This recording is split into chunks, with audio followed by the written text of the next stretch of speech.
सर्वमंगल मांगल्ये शिवे सर्वार्थ साधिके शरण्ये त्र्यंबके गौरी नारायणी नमोस्तुते। ओम श्री उमा महेश्वराय नमः। आप सभी को सावन मास के चौथे मंगला गौरी व्रत की हार्दिक शुभकामनाएं। आज सावन मास का मंगलवार है और सावन मास के प्रत्येक मंगलवार को माँ मंगला गौरी का व्रत रखा जाता है। आज के दिन मंगला गौरी व्रत की कथा को सुनने से पति को लंबी आयु और संतान प्राप्ति होती है। इस व्रत को करने से माता पार्वती सदा सौभाग्यवती रहने का आशीर्वाद प्रदान करती है। तो आइए बड़ी ही श्रद्धा और भक्ति के साथ माँ मंगला गौरी की बड़ी ही दुर्लभ कथा को सुनिए। एक गांव में एक बुढ़िया माई रहती थी। बुढ़िया माई का एक बेटा था जिसका नाम भोला था। उसकी एक सुंदर पत्नी थी जिसका नाम रूपा था। भोला अपनी माँ का बहुत ख्याल रखता था। बहू बहुत सीधी सादी थी, लेकिन बुढ़िया माई दिन रात बहू से झगड़ा करती थी। एक दिन बुढ़िया माई ने घर आकर बताया, बहू सुन, मैं शिवजी के मंदिर से आ रही हूँ।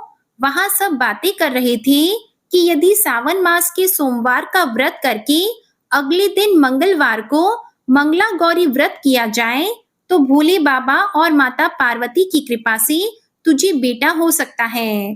तब रूपा ने कहा, लेकिन माँ जी, मैं तो केवल सोमवार का व्रत करती हूँ। ठीक है, अब आप कह रही हैं तो इस बार मैं दोनों व्रत करूंगी। बुढ़िया माई केवल उसे परेशान और भूखा रखने के लिए यह सब कह रही थी। उसने आगे कहा, अरे ऐसे व्रत नहीं करना है। दोनों दिन कुएं से 7 घड़े पानी लाकर शिवलिंग पर चढ़ाना है। रूपा यह सुनकर परेशान हो गई और उसने कहा, माँ जी, मैंने तो यह सब करते किसी को नहीं देखा है। यह सुनकर बुढ़िया माई को क्रोध आ गया। उसने कहा, मैं क्या झूठ बोल रही हूँ? यह केवल संतान प्राप्ति का उपाय है जो तुझे करना ही पड़ेगा। यह सुनकर रूपा चुप हो जाती है। कुछ दिन बाद सावन का महीना शुरू होता है। रूपा ने पहले सोमवार को सुबह पूजा पाठ शुरू कर दिया और 7 घड़े पानी कुएं से भरकर शिवजी पर चढ़ा दिया। कुआं मंदिर से काफी दूर था, इसलिए उसे काफी समय लग गया। यह सब करने में शाम हो गई। जब रूपा वापस आई तो देखा भोला बहुत गुस्से में घर के बाहर बैठा है। रूपा के पूछने पर उसने गुस्से में कहा, कहाँ चली गई थी? इतनी देर लगती है जल चढ़ाने में। घर में मेरी माँ भूखी बैठी है और तू घूम घूम कर पूरा गांव देख रही है। यह कहकर भोला ने उसे मारा। रूपा मार खाकर बिना कुछ खाए सो गई। अगले दिन उसकी सास ने कहा, बहू आज फिर से तुझे जल चढ़ाना है। यह सुनकर रूपा ने कहा, माँ जी, कल से मैंने कुछ नहीं खाया है और इनकी मार से मेरा पूरा शरीर दुख रहा है। आज मैं कलश कैसे उठा पाऊंगी? यह सुनकर बुढ़िया ने कहा कि कुछ भी कर, लेकिन यह तो तुझे करना ही पड़ेगा। रूपा पूजा करने के लिए मंदिर में चली गई और पूजा करने के बाद वह कुएं पर आई। बड़ी मुश्किल से उसने पहला कलश भरा और चल दी, लेकिन कुछ दूर चलने पर वह गिर पड़ी और उसका मटका भी टूट गया। रूपा एक पेड़ के नीचे बैठकर रोने लगी। तभी वहां एक साध्वी आई और उसने कहा, बेटी क्यों रो रही हो? तो रूपा ने रोते हुए सारी बात बता दी। उसकी बात को सुनकर साध्वी ने कहा, बेटी तो एक काम कर, एक लोटा जल ले और उसमें से 7 बार थोड़ा थोड़ा जल शिवजी पर चढ़ा देना और घर जाकर अपनी सास से कहना, मैंने जल चढ़ा दिया।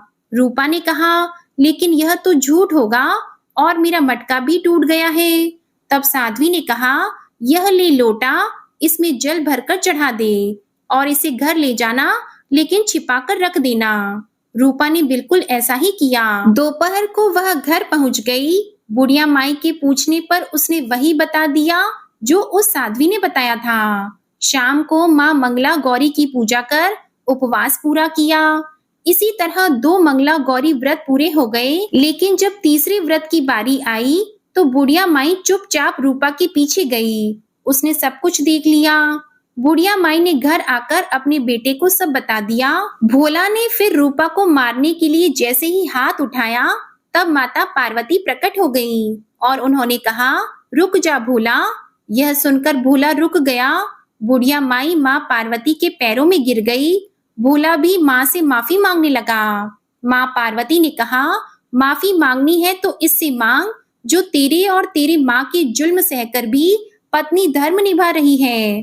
भोला ने रूपा से माफी मांगी। बुढ़िया माई ने कहा, बेटी मुझे माफ कर दे, तुझे परेशान करने के चक्कर में मैंने यह सब कहा था। रूपा ने कहा, इस संसार से मेरा मन भर गया है, आप मुझे अपने साथ ले चलिए। तब पार्वती माता ने कहा, ठीक है, आज से तू मेरी कृपा से जंगल में एक आश्रम बनाकर भक्ति करेगी, लेकिन इन दोनों को सजा मिलेगी। रूपा ने कहा, माँ इन दोनों को माफ कर दीजिए। यह सुनकर माँ पार्वती ने कहा, आज तुम्हारी बहू के कारण तुम्हें जीवन दान मिला है। जाओ इस लोटे को रख लो, तुम्हारे परिवार में कभी भी अन्न धन की कमी नहीं होगी। लेकिन मैं अपनी बेटी को साथ ले जा रही हूँ। माँ की कृपा से रूपा ने एक आश्रम बनाया जिसमें बहुत सी स्त्रियां जो घर में दुखी थी वे आकर भगवान की भक्ति करने लगी। बोलिए माँ मंगला गौरी की जय। बोलिए शंकर पार्वती भगवान की जय। अब सुनिए माँ मंगला गौरी की दूसरी पौराणिक कथा। एक समय की बात है, एक शहर में धर्मपाल नाम का एक व्यापारी रहा करता था। उसकी पत्नी बहुत सुंदर थी और उसके पास बहुत सारी धन संपत्ति थी, लेकिन उनके कोई संतान न होने के कारण वे दोनों पति पत्नी बहुत दुखी रहा करते थे। बहुत पूजा पाठ करने के बाद आखिरकार उनके घर में एक पुत्र का जन्म हुआ, लेकिन उस पुत्र के जन्म के साथ ज्योतिषियों ने कहा कि वह अल्प आयु है और 16 वर्ष का होते ही सांप के काटने से उसकी मृत्यु हो जाएगी। ज्योतिषियों की यह बात सुनकर पति पत्नी बहुत दुखी हो गए, लेकिन उन्होंने इसे अपने पुत्र का भाग्य मान लिया। उन्होंने 16 वर्ष की आयु से पहले ही अपने बेटे का विवाह एक सुकन्या से कर दिया।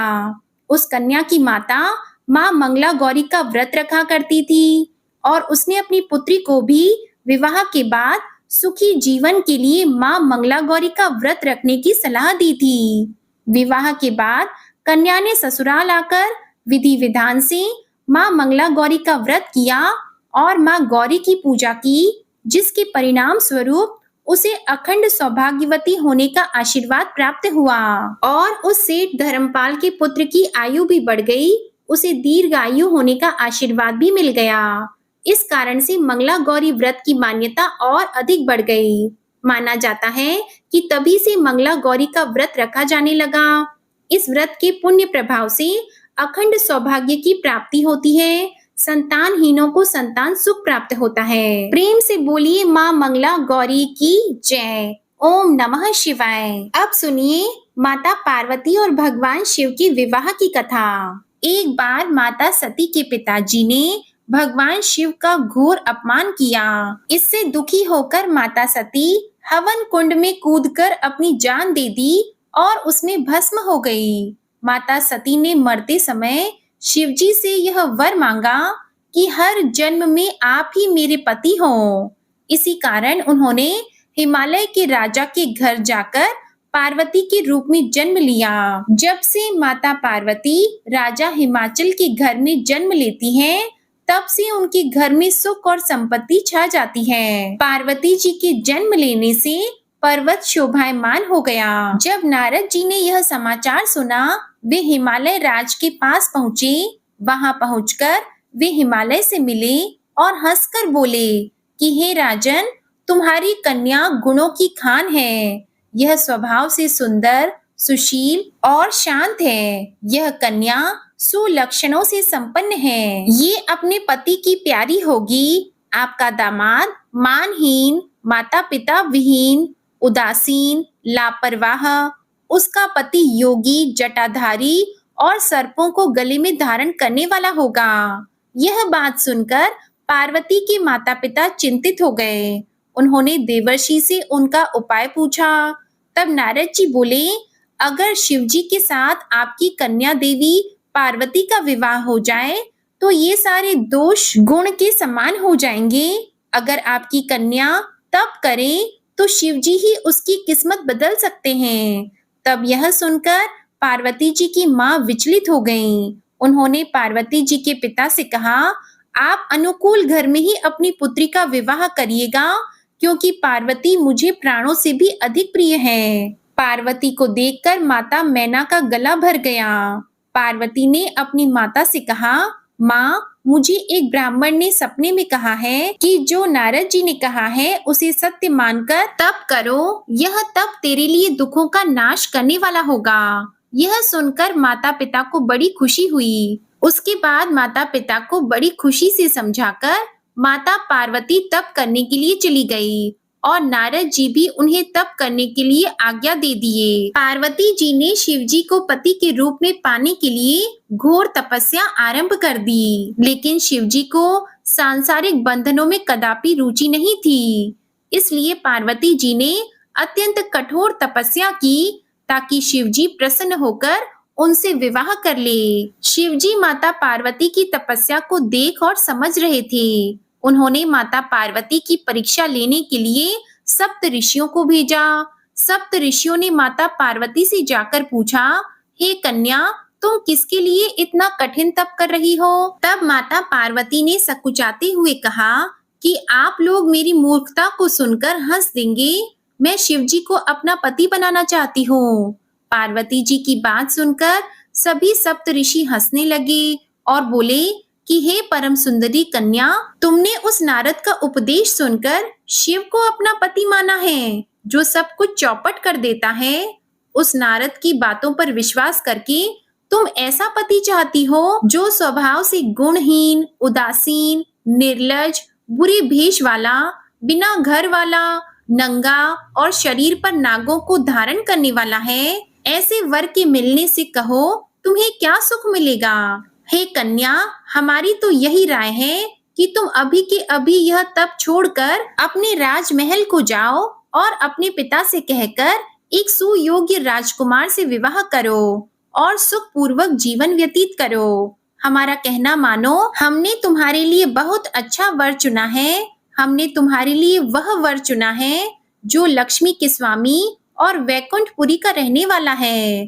तब पार्वती जी उनकी बात सुनकर बोली, हे ऋषिवर, मेरा हठ पर्वत के समान मजबूत है। मैं अपना यह जन्म शिव के लिए हर चुकी हूँ। मेरी तो करोड़ जन्मों तक यही जिद रहेगी। पार्वती की यह बात सुनकर सप्त ऋषि बोले, आप माया हैं और शिव भगवान हैं। आप दोनों समस्त जग के माता पिता हैं। हमने भगवान शिव के कहने पर आपकी परीक्षा ली है। हे देवी, हमें क्षमा करना। यह कहकर सप्त ऋषि माता पार्वती को प्रणाम करके वहां से चले गए। अब देखिए, वह सप्त ऋषि भगवान शिव के पास जाकर सारी व्यथा को सुनाते हैं। तब भगवान शिव ने निर्णय लिया कि मैं स्वयं जाकर पार्वती की एक बार परीक्षा अवश्य लूंगा। अब क्या था, वर्षों तपस्या करने के बाद एक दिन पार्वती जी के पास एक ब्रह्मचारी आया। ब्रह्मचारी तपस्विनी पार्वती के अग्र स्वीकार करने से पूर्व बोल उठा, तुम्हारे जैसी हे परम सुंदरी, तुम्हारे जैसी कुमारी क्या तपस्या करने के योग्य है? मैंने दीर्घ काल तक तप किया है, चाहे तुम मेरा आधा या पूरा तप ले लो, किंतु तुम इतनी कठिन तपस्या मत करो। किंतु पार्वती जी ने ऐसा अपेक्षा का भाव दिखाया कि ब्रह्मचारी 2 क्षण के लिए रुक गया। फिर बोला, योग्य वर में 3 गुण होते हैं, सौंदर्य, कुलीनता और संपत्ति। इन तीनों में से शिव के पास एक भी नहीं है। नीलकंठ, त्रिलोचन, जटाधारी, विभूति पोते, सांप लपेटे, शिव में तुम्हें कहाँ सौंदर्य दिखता है? उनके संपत्ति का तो कहना ही क्या, नग्न रहते हैं, चमड़ा लपेटे रहते हैं। कोई नहीं जानता कि उनकी उत्पत्ति कैसे हुई है, उनके माता पिता कौन हैं। अब देखिए, ब्रह्मचारी पता नहीं क्या क्या कहता रहा, किंतु अपने आराध्य की निंदा माता पार्वती जी को अच्छी नहीं लगी, इसलिए वे अन्यत्र जाने को उठ खड़ी हुई। तब शिव जी उनकी निष्ठा देखकर ब्रह्मचारी रूप त्याग कर प्रसन्न होकर उन्हें विवाह करने का वरदान देते हैं। माता पार्वती अपने तप को पूर्ण होते देखकर घर को लौट आई और अपने माता पिता से सारा वृतांत कह सुनाया। अपनी दुलारी बेटी की कठोर तपस्या को फलीभूत होता देखकर माता पिता के आनंद का ठिकाना ही नहीं रहा। उधर शंकर जी ने सप्त ऋषियों को विवाह का प्रस्ताव लेकर हिमवान के पास भेजा और इस प्रकार विवाह की शुभ तिथि निश्चित हो गई। सप्त ऋषियों द्वारा विवाह की तिथि निश्चित कर दिए जाने के बाद भगवान शंकर जी द्वारा सारे देवताओं को विवाह में सम्मिलित होने के लिए आदर पूर्वक निमंत्रण दिया और अपने गणों को बारात की तैयारी करने का आदेश दे दिया। वीरभद्र आदि गणों के अध्यक्ष अपने अपने गणों को साथ लेकर चल पड़े। सभी ने रुद्राक्ष के आभूषण पहन रखे थे। सभी के शरीर पर उत्तम भस्म पुती हुई थी। इन गणों के साथ शंकर जी के भूतों पेतों पिशाचों की सेना भी आकर सम्मिलित हो गई। इसमें डाकिनी, शाकिनी, बेताल, ब्रह्म राक्षस आदि भी शामिल हुए। इन सभी के रूप, रंग, आकार, प्रकार, वेशभूषा, हाव भाव आदि सभी कुछ अत्यंत विचित्र थे। किसी के तो मुख ही नहीं थे और किसी के बहुत से मुख थे। कोई बिना हाथ पैर के था तो कोई बहुत से हाथ पैरों वाला था। उन सब ने अपने अंगों पर ताजा खून लगा रखा था। कोई अत्यंत पवित्र और कोई अत्यंत अपवित्र। उनकी आभूषण बड़े ही डरावने थे। उन्होंने हाथ में नर कपाल ले रखा था। वे सब के सब अपनी तरंग में मस्त होकर नाचते, गाते और मौज उड़ाते महादेव शंकर जी के चारों ओर एकत्रित हो गए। चंडी देवी बड़ी प्रसन्नता के साथ उत्सव मनाती हुई भगवान रुद्र देव की बहन बनकर वहां आ पहुंची। उन्होंने सांपों के आभूषण पहन रखे थे। वे प्रेत पर बैठकर अपने मस्तक पर सोने का कलश धारण किए हुई थी। धीरे धीरे वहां सारे देवता भी एकत्रित हो गए। उस देव मंडली के बीच में भगवान विष्णु गरुड़ पर विराजमान थे। पितामह ब्रह्मा जी भी उनके पास में मूर्तिमान तथा परिजनों के साथ उपस्थित थे। देवराज इंद्र भी कई आभूषण पहनकर अपने ऐरावत गज पर बैठकर वहां पहुंचे थे। सभी प्रमुख ऋषि भी वहां आ गए। श्रेष्ठ गंधर्व, किन्नर भी शिवजी की बारात की शोभा बढ़ाने के लिए वहां पहुंच गए थे। उनके साथ ही सभी जगमाताएं, देव कन्याएं, देवियां तथा पवित्र देवांगनाएं भी वहां आ गई थी। इन सभी के यहाँ मिलने के बाद भगवान शंकर जी वृषभ पर सवार दूल्हे के भेष में शिव जी की शोभा यात्रा निकली। इस दिव्य और विचित्र बारात के प्रस्थान के समय डमरू की डमडम, शंखों के गंभीर नाद, ऋषि मुनियों के मंत्रोच्चारण, किन्नर गंधर्वों के सरस गान और देवांगनाओं के मनमोहक नृत्य और मंगल गीतों की गूंज से तीनों लोग परिव्याप्त हो उठे। उधर हिमालय ने विवाह के लिए बड़ी धूमधाम से तैयारी की थी। शुभ लग्न में शिवजी की बारात हिमालय के द्वार पर पहुंची। पहले तो शिवजी का विकट रूप तथा भूत प्रेतों की सेना को देखकर मैना रानी बहुत डर गई और वह मूर्छित हो गई। जब होश में आई तो उन्होंने अपनी कन्या पार्वती का विवाह महादेव के साथ करने में आनाकानी करने लगी। अब माता पार्वती अपनी माँ मैना रानी को समझाने बुझाने लगी, लेकिन माँ मैना रानी बिल्कुल भी तैयार नहीं हुई। उनका हठ था कि वे उस अघोरी, उस भस्मधारी, उस नग्न रहने वाले जटाधारी से विवाह अपनी पुत्री का नहीं करेगी। अब क्या था, माता पार्वती ने भगवान शिव से हाथ जोड़कर प्रार्थना की और कहा, हे मेरे स्वामी, हे मेरे नाथ, आप तो अति सुंदर हैं। आप अपने इस सुंदर और मनमोहक रूप का दर्शन मेरी माता को कराइए, जिससे कि हमारा विवाह संपन्न हो सके। हे देव, मेरी आपसे विनती है। अब देखिए, माता पार्वती की इतनी विनती करने पर भला भगवान शिव क्यों नहीं प्रसन्न होते। उन्होंने उसी क्षण अपना भेष बदला। जब मैना रानी ने अपने सामने करोड़ों कामदेवों को लज्जित करने वाला 16 वर्ष की अवस्था परम लावण्य रूप देखा तो वे अपनी सुध बुध भूल गई और शंकर जी पर अपनी कन्या के साथ ही अपनी आत्मा को भी न्यौछावर कर दिया। अब इस प्रकार जब विवाह का समय आया तो राजा हिमवान कुछ सकुचाने लगे। उनके मन में कुछ संशय था। इस संशय को देखते हुए भगवान विष्णु ने अपना रूप हिमवान में परिवर्तित कर दिया।